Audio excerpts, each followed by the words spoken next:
안녕하세요, 여러분. 오늘도 어제 읽던 에크로이드 살인 사건 계속해서 읽어보도록 하겠습니다. 호박을 키우는 사내. 점심을 먹으면서 나는 오늘 저녁 식사를 펄리파크에서 하게 될 거라고 캐롤라인에게 말했다. 누이는 반대하는 기색이 없었다. 오히려 그 반대였다. 잘 됐구나. 그 일에 대해 자초지종을 들을 수 있을 테니까. 그건 그렇고 렐프한테 무슨 문제가 있니? 나는 놀라서 되물었다. 렐프한테? 그럴 리가 없는데. 그렇다면 그가 왜 펄리파크가 아니라 스리보어스에 묵고 있는 거지? 나는 렐프 페이턴이 마을 여관에 묵고 있는 게 사실이냐고 되묻지 않았다. 캐롤라인이 그렇게 말했다면 그것은 사실이었던 것이다. 에크로이드 말은 그가 런던에 있다고 하던데? 내가 말했다. 놀란 나머지 결코 정보를 주지 않는다는 내 귀한 규칙을 순간적으로 어기고 만 것이다. 이런, 캐롤라인이 소리쳤다. 그렇게 말하는 순간 그녀가 코를 실룩거리는 것이 눈에 들어왔다. 렐프는 어제 아침에 스리보어스에 왔대. 그리고 지금도 거기 있어. 어제 저녁에는 어떤 아가씨와 데이트를 했다던데? 그것은 조금도 놀랄 일이 아니었다. 렐프는 거의 매일 밤 여자와 데이트를 했다.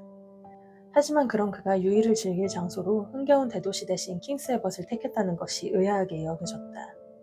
술집 여자와 말이야? 아니, 문제는 바로 거기 있어. 그 애가 여자를 만나러 밖으로 나갔거든. 난 그게 누군지 모르겠어. 그런 사실을 인정해야 된다는 게 누이로서는 가슴 쓰린 일이었으리라. 하지만 짐작은 가. 그렇다 해도 기운을 꺾이지 않고 누이가 말을 이었다. 나는 잠자코 그녀의 말을 기다렸다. 그의 사촌이야. 플로라 에크로이드란 말이야? 내가 놀라서 소리쳤다. 플로라 에크로이드는 렐프 페이턴과 실제로 피를 나눈 사이는 아니었지만 렐프가 사실상 오랫동안 에크로이드의 친자식으로 여겨졌으므로 그들은 당연히 사촌지간이었다. 플로라 에크로이드야. 하지만 렐프가 그녀를 만나고 싶었다며 어째서 펄리파크로 가지 않은 것이? 두 사람은 남몰래 약혼했거든. 에크로이드 씨는 그런 얘기에 귀를 기울이려 하지 않을 거야. 그래서 그들은 그런 식으로밖에 만날 수 없다는 거지. 누이가 재미있어 죽겠다는 듯이 대답했다. 나는 누이의 추론에 허점이 많다고 생각했지만 지적하지 않았다. 그 대신 새로 이사온 옆집 사내에 대한 이야기로 화제를 돌렸다. 옆집 라치스에 최근 낯선 사람이 이사를 왔다. 너무나 속상해도 누이는 그에 대해 외국인이라는 것밖에는 아무것도 알아낼 수 없는 모양이었다. 너무나 속상하게도 누이는 그에 대해 외국인이라는 것밖에는 아무것도 알아낼 수 없는 모양이었다. 그녀의 정보부도 믿을 수 없다는 것이 판명된 셈이었다. 그 사내 역시 다른 사람들과 마찬가지로 우유와 야채와 육류, 그리고 이따금은 대구를 사들였지만 그런 식료품들을 공급하는 이들 중 누구도 그에 대한 정보를 알아내지 못했다. 그는 포르트시로 알려져 있었다. 이상하게도 비현실적인 느낌을 불러일으키는 이름이었다. 우리가 그에 대해 알고 있는 것은 그가 호박을 키우는 데 관심이 있다는 것이었다. 하지만 누이가 알고 싶어하는 것은 그런 종류의 정보가 아니었다. 그녀는 그가 어디 출신인지, 직업은 무엇인지, 자식은 두었는지, 그의 어머니의 처녀적 이름은 무엇인지 같은 것들이 알고 싶을 터였다. 신분증의 항목을 선정한 이도 누이 같은 사람이었으리라. 누나, 그 사람의 직업에 대해서는 의심의 여지가 없어. 그 사람은 은퇴한 미용사야. 그의 코수염 좀 봐. 캐롤라인은 내 말에 동의하지 않았다. 그 남자가 미용사였다면 직무가 아니라 파마머리였어야 한다는 것이다. 미용사들은 다 그렇게 한다는 것이었다. 나는 개인적으로 알고 있는 미용사 중에서 파마를 하지 않은 이들의 이름을 몇 사람 댔지만 누이는 설득되지 않았다. 그에게서는 아무것도 알아낼 수가 없어. 얼마 전 정원 손질력 도구들을 빌리러 갔는데 그의 태도는 더할 수 없이 친절했지만 아무 정보도 주지 않더라고. 결국 내가 단도직입적으로 혹시 프랑스인이냐고 물었더니 아니라는 거야. 그런 다음에는 왠지 그에게 더 이상 질문을 하면 안 될 것 같았어. 누이가 기분 상한 어조로 말했다. 나는 베일에 쌓인 이웃집 사내에 대해 흥미가 가기 시작했다. 캐롤라인의 입을 다물게 하고 그녀를 시바의 여왕처럼 빈손으로 돌려보낼 수 있는 사내라면 대단한 인물임에 분명했다. 내 생각엔 그가 최신형 진공청소기가 있는 것 같으니까. 나는 그녀의 눈빛에서 일부러 물건을 빌리고 또 다른 질문을 던질 기회를 엿보고자 하는 의도를 읽을 수 있었다. 나는 그 틈을 타 뜰로 나왔다. 나는 뜰 가꾸기를 좋아했다. 내가 한창 민들레 뿌리를 뽑고 있는데 옆에서 조심하라는 외침이 들리더니 묵직한 것이 휙 하고 귓가를 스친 다음 헉 하는 불쾌한 소리와 함께 내 발 앞에 떨어졌다. 호박이었다. 나는 화가 나서 위를 올려다봤다.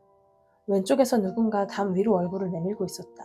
검은 머리카락으로 수상쩍게 일부 가려진 달걀왕 얼굴, 커다란 콧수염, 그리고 조심스러운 눈길의 소유자였다. 바로 베일에 쌓인 우리의 이웃 포르트 씨였다. 그는 즉각 사과의 말을 길게 늘어놓았다. 뭐라 사과의 말을 드려야 좋을지 모르겠군요, 무슈. 변명의 여지가 없습니다. 전 지난 몇 달 동안 호박을 길러왔습니다. 오늘 아침 이 호박들을 보니까 갑자기 화가 치밀더군요. 그것들을 풀어주기로 했습니다. 아, 생각 속에서만이 아니고 실제로도 말입니다. 전 제일 큰 놈을 잡았죠. 그 놈을 담 너머로 집어던졌습니다.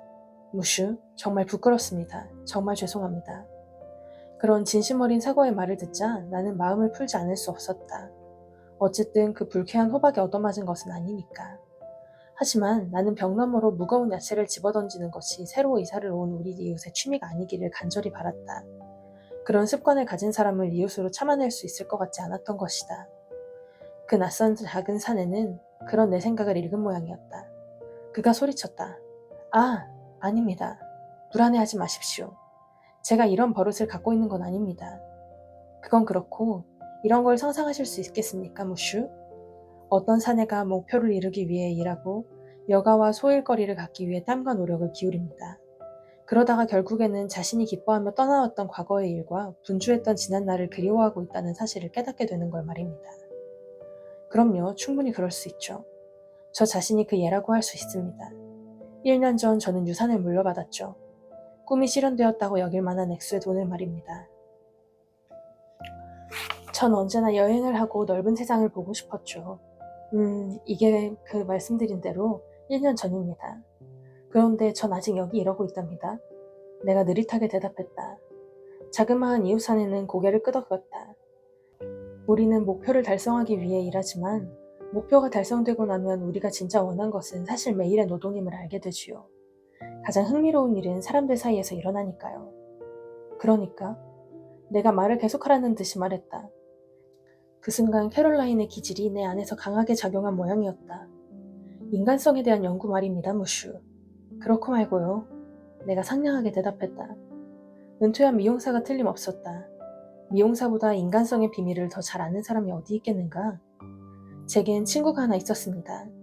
오랫동안 제 곁을 떠난 적이 없었던 친구였지요.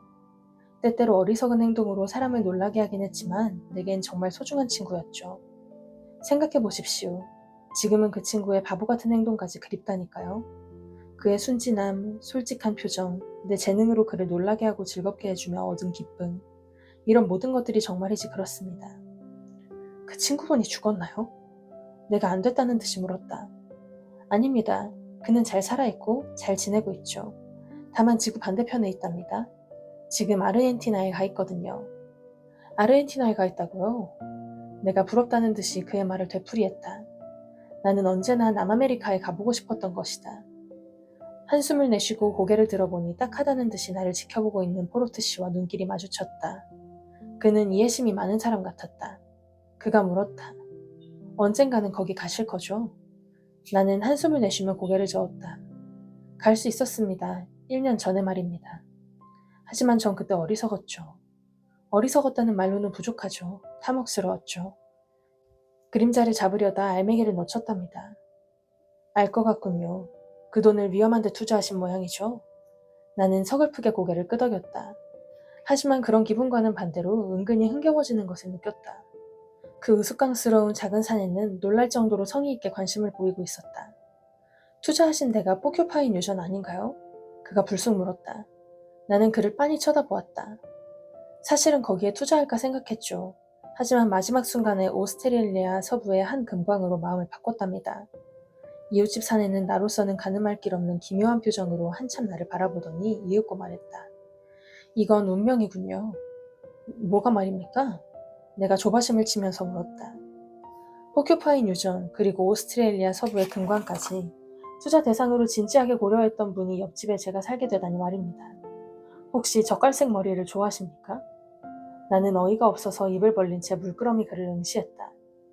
그러자 그가 웃음을 터뜨렸다. 아니요, 아닙니다. 제가 정신이 나가서 이러는 게 아니랍니다. 마음을 놓으십시오. 그런 엉뚱한 질문을 드린 건 말입니다. 조금 전 말씀드린 제 친구가 바로 그렇거든요. 그는 여자라면 모두 고상하다고 여기는 젊은이지요. 하지만 선생님, 선생께서는 우리네 인생에서 대부분의 것들이 공허하고 어리석다는 사실을 알고 있는 중년이시지요. 어쨌든 우린 이웃이 되었군요. 선생의 누님께 제가 기른 호박 중 가장 좋은 놈을 갖다 주십시오. 그는 몸을 굽히고는 과장된 몸짓으로 커다란 호박 하나를 내밀었다. 물론 나는 그것을 받았다. 그 작은 산에는 경쾌한 어조로 말을 이었다. 분명히 오늘 아침은 소득이 있군요. 멀리 떨어져 있는 친구와 어떤 점에서 닮은 분을 알게 되었으니 말입니다. 그건 그렇고 질문 하나를 드리고 싶습니다. 선생은 이 작은 마을에 사는 사람들을 모두 알고 계시겠죠? 진한 갈색 머리카락과 밤색 눈을 가진 잘생긴 청년이 누군가요? 고개를 뒤로 젖히고 입가에 편안한 미소를 띤 채 걷고 있더군요. 그 설명이 누구를 가리키는지는 분명했다. 렐프 페이턴 대위를 말씀하시나 보군요. 내가 천천히 대답했다. 저는 본 적이 없는 것 같은데요. 그럴 겁니다. 한동안 이곳을 떠나 있었거든요. 하지만 그는 펄리파크에 사는 에크로이드 씨의 아들, 그러니까 양아들이랍니다. 이웃집 사내는 좀 조바심을 내는 듯했다. 당연히 그 사람인 줄 알아챘어야 하는데. 에크로이드 씨가 여러 차례 그 청년에 관한 이야기를 했답니다. 선생이 에크로이드 씨를 아십니까? 내가 좀 놀라서 물었다. 에크로이드 씨와는 런던에서 알게 되었지요. 그러니까 내가 그곳에서 일을 하고 있을 때 말입니다. 이곳 사람들한테 내 직업에 대한 이야기를 하지 말아달라고 그분께 부탁을 드렸지요. 그랬군요. 나는 예상을 벗어나지 않는 이런 뻔한 젠치하는 태도에 유쾌한 기분을 느끼며 대답했다. 키 작은 사내는 과장된 미소를 지으며 말을 이었다. 익명인 채로 남아있는 게 더 좋은 법이죠. 난 유명해지고 싶은 생각이 없답니다. 내 이름을 가지고 지방마다 다르게 발음할 때에도 굳이 고치려 들지 않았지요. 그러셨군요. 나는 무엇라 말해야 할지 적당한 대답을 찾을 수 없었다. 사내가 생각에 잠긴 어조로 말했다. 렐프 페이턴 대위라. 그러니까 그 청년은 에크로이드 씨의 조카인 저 매력적인 플로라 양과 약혼한 사이라죠? 누가 그러던가요? 내가 깜짝 놀라 물었다. 에크로이드 씨가 그러더군요. 한 일주일 전에 말입니다. 그 사실에 대해 그는 무척 기뻐하더군요. 오래전부터 그런 일이 일어나기를 바라온 것 같았습니다. 그가 그 청년에게 그녀와 약혼하라고 압력을 넣었을지도 모른다는 생각까지 들더군요. 그런 일은 결코 현명한 게 아니죠. 젊은이란 자기가 좋아서 결혼을 해야 하니까요. 무언가 바라는 게 있어서 양아버지를 만족시키기 위해서가 아니라 말이죠. 나는 정신을 차릴 수가 없었다. 에크로이드 씨가 일개 미용사에게 속내를 털어놓고 자기 조카와 양아들의 결혼 문제를 의논했다는 것을 믿을 수가 없었던 것이다. 에크로이드는 아랫사람들에게 유난히 관대했지만 자신의 위험에도 크게 신경을 쓰는 사람이었다. 나는 프로트 씨가 미용사가 아닐지도 모른다는 생각이 들기 시작했다. 당혹감을 감추기 위해 나는 생각나는 대로 말했다. 왜 렐프 페이턴을 눈여겨보게 되셨나요? 그가 잘생겨서인가요? 아니요, 그것만은 아닙니다. 물론 그는 영국인치고는 드물게 멋진 외모를 갖고 있더군요. 영국의 여류소설가들이 그리스 신 같다고 말할 만한 그런 외모 말입니다. 아니요, 그래서가 아니라 그 청년에게는 내가 이해할 수 없는 그 무엇인가가 있더군요. 그가 생각에 잠긴 어조로 마지막 문장을 마쳤다. 그런 태도에 나는 뭐라 설명할 수 없는 묘한 느낌을 받았다. 그는 마치 내가 알지 못하는 어떤 마음속의 지식에 비추어 그 젊은이를 판단하고 있는 듯 했던 것이다. 그것이 내가 남긴 인상이었다. 바로 그 순간 캐롤라인 누이가 집안에서 나를 부르는 소리가 들렸다. 나는 집 안으로 들어갔다. 누이는 모자를 쓰고 있었다. 외출해서 막 돌아온 것이 분명했다. 그녀는 곧장 본론으로 들어갔다. 에크로이드 씨를 만났어. 그래서? 물론 내가 그를 불러세웠지.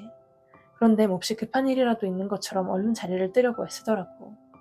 나는 그 상황을 분명히 떠올릴 수 있었다. 그는 내가 오늘 아침 가넨 양에게 느꼈던 것과 똑같은 감정을 느낀 것이리라. 아니, 그 이상이었을지도 모른다.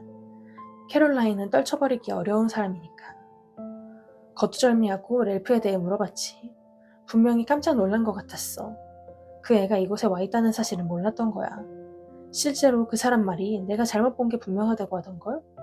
내가? 세상에 내가 잘못 보다니. 원. 말도 안 되지. 그 친구 누나를 제대로 모르는군. 그러고는 렐프와 플로라가 약혼했다고 말하더구나. 나도 알아. 내가 약간의 우쭐함을 걷들여 그녀의 말허리를 잘랐다. 누가 말해줬는데? 새로 이사온 이웃집 남자가. 룰렛 공이 두 개의 숫자 사이에서 수줍어하며 머뭇거리는 것처럼 누이의 몸이 눈에 띄게 잠깐 흔들렸다.